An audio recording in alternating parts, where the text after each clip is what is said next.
Hi, everyone. My name is Shai Reshef. I'm the president of University of the People, the first nonprofit, tuition-free, accredited American online university. And today, I have the great honor to have with me Dalton Conley, among other things, the dean of our health science. So welcome, Dalton. Thanks, Shai. I'm quite honored to be included in this conversation series. Yeah. The honor, as you know, is ours. But why don't we start by you telling us a little bit about your background? You have quite an interesting background, and how you became interested in sociology. My background, my academic background is that I'm both a sociologist and a biologist, and that's how I ended up in the health sciences program at the University of People. I did start as a sociologist, and I kind of stumbled upon sociology, but it was almost, I have to say, destiny based on my childhood, I would say, because my parents were artists and bohemian artists in the 1960s, and they moved to to New York City to try to make it, and they moved to a impoverished neighborhood on the Lower East Side, and because of course artists need to find cheap space and cheap apartment to survive, and I spent most of my childhood growing up in that neighborhood, where I was one of the few white kids and white families in a largely Latino and African American community. So I think that experience, and then on top of that, later on commuted from that neighborhood to the more wealthy side of town to go to school. Those experiences, I think, made me destined to be a sociologist, to try to understand issues like race and family and inequality and social class in our society. So I didn't study sociology in college. I took one class, but then when I was looking for what to do with my life, I found myself attracted to the field. Interesting. Where did you study? Undergrad, I was pre-med, and I was a humanities field major, which was kind of a hodgepodge of philosophy and English literature and so forth. Good. So in 2005, you became the first sociologist to win the National Science Foundation's Allan T. Waterman Award. Can you tell us a little bit about that experience and the research that led you there? Sure. The award is for a promising young scientist in or mathematician or engineer in any field. And back then, young was defined as 35 or under. Now it's 40 or under, I think. So you might get it again. Yeah, I'm still 39.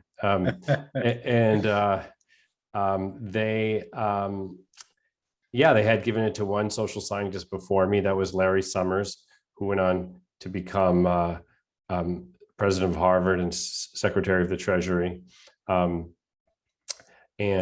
I've clearly eclipsed him, becoming dean of health sciences at the University of the People, and doing more good. So social scientists didn't often get it, but it was quite an honor to get that award.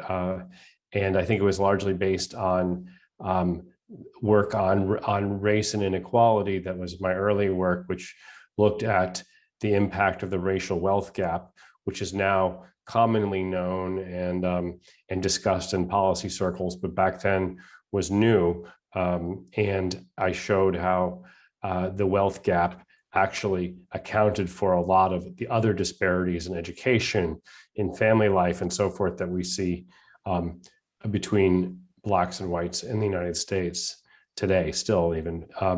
And also my attention to causal mechanisms and causal inference within observational data analysis bringing that into sociology, or helping to promote that in sociology rather. Yeah, that was a great, exciting moment in my life. That's actually a very relevant topic these days, right? So, yeah. And okay, so jumping to your people, how did you get involved? Tell us. Well, currently I teach at Princeton University. My appointment's in the Department of Sociology with some other appointments at other institutes and such. But before that, I was first at Yale and then at NYU, or New York University, for a long time. And New York University at the time had a very charismatic, energetic president named John Sexton. And John Sexton was on a panel on ed tech, I think, at some conference with you. And it was moderated by Anya Kamenetz, who is a prolific author, and I think now NPR contributor, but at the time had just was promoting her book called DIY Education, about how sort of open source materials and how MOOCs were new then, and how we could all get a college education on our own, and we didn't need to be confined within the traditional university structure that John Sexton was promoting in terms of brick and mortar campus like NYU. And she turned to you and said, "You are the future of higher education." And you responded something like, you can correct me what I get wrong here, but no, I'm the last resort, meaning that you weren't seeking to displace or put Princeton or NYU out of business. That was not the goal at all. You were there to provide higher education, or you, meaning University of the People, was meant to fulfill a market niche for people who couldn't get to the brick and mortar institution for whatever reason. Maybe they're a wife in Afghanistan who's not allowed to attend school, or an impoverished person in an English-speaking country in West Africa who just doesn't have the financial resources to go to a university in Abuja or somewhere like that. Or someone in the United States. I think a lot of our students come from the US, actually, who was once scammed by a for-profit online institution and was looking for a better alternative with a better mission. So I don't know how accurately I'm representing the mission, but that, again, it was not that John loved the fact that you weren't trying to say, "Oh, you're all dinosaurs, all you brick and mortar institutions, we're the future." No, you envisioned a future where there was still a role for campuses to play, but there was also an important and growing role for online education to play as well. And so John loved that, and I think immediately bonded to you. And I was, at the time, the Dean for Social Sciences at NYU, and in my portfolio was flipping the classroom. That is, delivering things like lectures to large classes in an online format, so that class time and professor time could be reserved for better uses, like working through problem sets or discussion, things that are much better done in real time in a face-to-face way, while things just like conveying mathematical proofs or conveying historical information could be done through an online medium. And this is way back when. It feels like ancient history now, but that was what I was working on at NYU. So I was the logical point person in making a relationship between NYU and University of the People. So I think John brokered that introduction, and I think NYU and University of the People has had such a strong partnership ever since, including our transfer program to the NYU Abu Dhabi campus, A number of the deans still come from NYU, even though At I this left. point, all of them, well, I don't know if you count yourself among them, but including you, all of them. So Yeah. So that's the long answer to how I got involved in University of the People. And I, even more than John, was taken by the mission and wanted to volunteer in any way that I could. And we went together to Haiti following the That's right. earthquake to meet the students there, which I think was quite an experience. So as the dean of health science, where do you see your people in 5 years? Well, I think we're still officially one of the smallest, if not the smallest program in terms of enrollment, but I think we're also the fastest growing right now. So, I mean, depending on when someone's watching this interview, that might have changed, but at the present moment. And so I think that business administration and computer science, which were the first two programs that we rolled out, were fulfilling important student demands.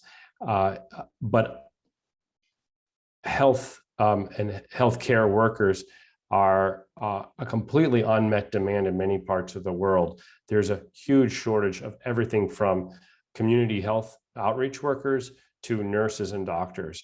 And we can't certify people to be legitimate clinical providers in all the jurisdictions we work in. I'm not sure you would have on the tip of your tongue the number of countries we have students coming from, but even in the United States, it varies by state. How many countries do we have? Over 200 countries and territories. Wow. So yeah, everything. Well, I think there are about 2 countries that we don't have students from. So yeah. So to what makes you legally able to practice as a nurse in Botswana is very different than what it is in the United States, which is different than what it is in Germany. And we just don't have the wherewithal to be able to clinically certify people for those frontline kind of occupations in the various jurisdictions in which we work. Moreover, as an online, although there are online nursing programs in the world, for example, to take nursing or pharmacy programs and so forth, again, though they're tailored very specifically to local testing and monitoring and FaceTime requirements that require in-person practicums, internships, and so forth. Instead, we decided to provide the sort of basic academic training that any good healthcare professional, whether they're a community health worker or an epidemiologist and public health contact tracer or public health statistical modeler to a manager of a large hospital system, we provide the sort of overview of what they need to know, everything from basic human biology to discussion of healthcare economics and health systems. So that's what we provide. And then students could go on and find out what they need to do, what tests or kind of contact hours with patients they need to have in their particular region or province or country in order to become certified to do the exact occupation that they want to provide. But I think our early graduates, because we only have a few so far, are finding employment in the sector. Yeah, and I think that, first of all, there is, as you said, a growing demand from students to this field. We have even before the pandemic.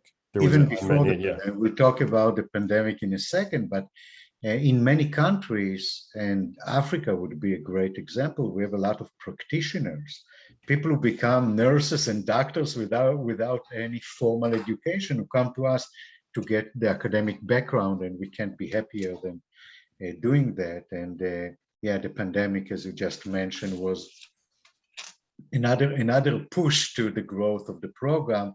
It's clear that the need for health workers is amazing all over the world. Yeah.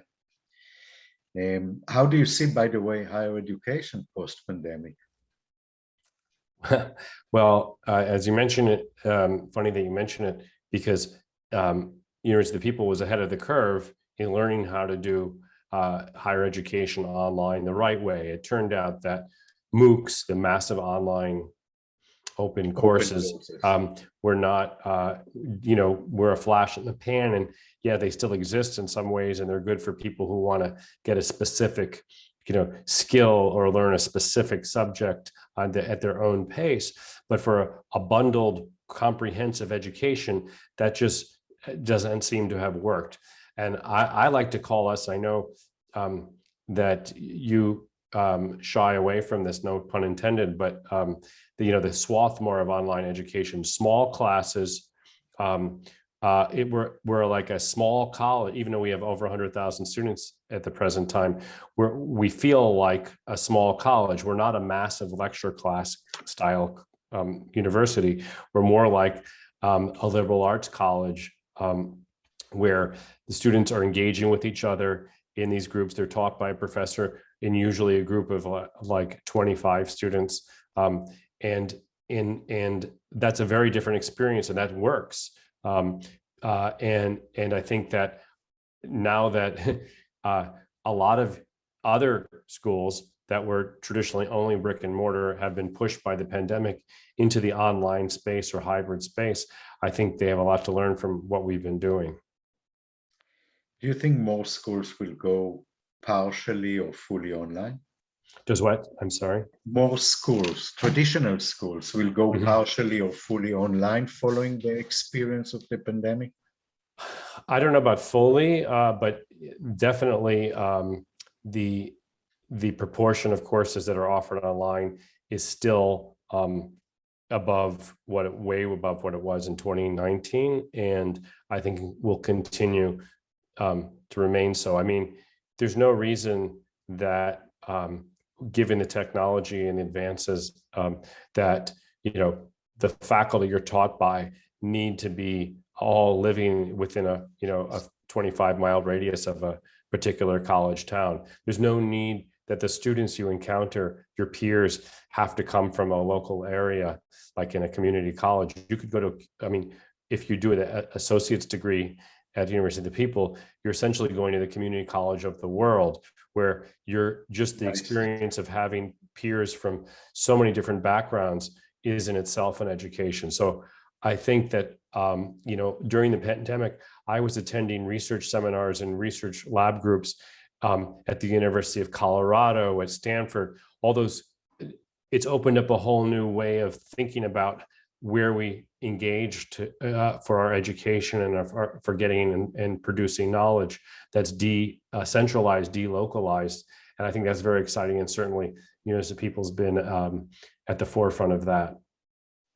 Yeah, I keep saying that we were on the margin before the pandemic. Now we are the mainstream, and others try to replicate what we do. But, just a piece of data that 75% of the students now say that they will continue taking courses online, fully, partially, because, the comfort of not having to get up at 8 o'clock, but you can watch it later at your own speed. And, the flexibility that is there, not for every course, not for everyone, but yeah, it is, I agree that it's here to stay.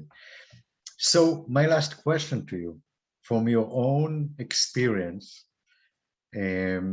what advice would you give our students? That's the toughest question, I think. I consider education a lifelong endeavor, a habit that you should not give up, kind of like exercise. Last year, I took advantage of the pandemic and the fact that all the Princeton courses were online to study Bosnian, which is a course that is not offered even in many universities. It's such a small country. I think even in Bosnia they don't offer Bosnian. Right. They but Princeton happens to have one of the Bosnian scholars of the world and Bosnian language instructors, and she I was in a class with 4 other students. Of course, I was the worst in the class, But I got to take a year of intensive language online because everything was online, and I was very excited by that. And I'm not sure I could have done that if it was meaning going to class physically every day. This is an everyday class with all the other competing demands I have. But I could carve out 50 minutes a day for the online class, and then do the homework in the evening. And I plan to keep taking. I mean, as you know, I have several graduate degrees. I keep seeming to enroll in new things. So I really, that's the advice I would have, is don't think of education as a hoop you jump through just to get to work or to advance in work. Think of it as something that you're going to be doing for the rest of your life. That's a good one.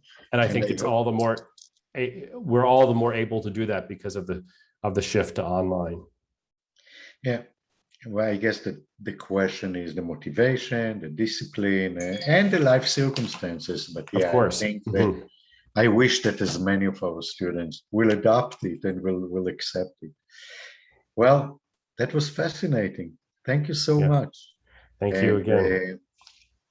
Good luck with, your academic and personal life, and we'll continue to meet at University of the People gatherings. So thank you for everything. Thank you, Shai. Thanks. Bye now.